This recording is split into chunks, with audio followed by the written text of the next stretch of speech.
पाकिस्तान में महंगाई में मुसलसल इजाफे से जहां अवाम शदीद परेशानी में मुब्तला है, वहीं बाइकर्स भी मोटरसाइकिलों की बढ़ती कीमतों की वजह से अपना शौक अधूरा छोड़ने पर मजबूर हैं। गुज़िश्ता एक साल के दौरान तकरीबन हर माह मोटरसाइकिलों की कीमत में इजाफे की खबरें सामने आती रही हैं और अब होंडा की जानिब से एक बार फिर कीमतों में 5,000 से 15,000 रुपए तक के इजाफे का ऐलान कर दिया गया है।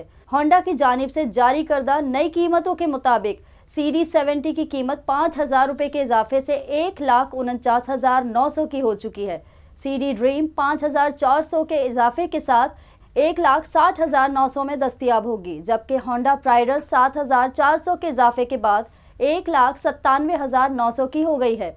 इसी तरह CG125 की कीमत में 8,000 रुपये का इजाफा हुआ है, जिसके बाद इसकी नई कीमत 2,22,900 रुपये हो गई है और CG125S 10,000 के इजाफे से 2,65,900 में दस्तियाब होगी, जबकि CB125S 15,000 रुपये के इजाफे से 3,65,900 में दस्तियाब होगी। CB150F की कीमत में 15,000 रुपये का इजाफा हुआ है, जिसके बाद इसकी कीमत 4,58,900 रुपये हो गई है और CB150F सिल्वर 15,000 के इजाफे से 4,62,900 में दस्तियाब होगी।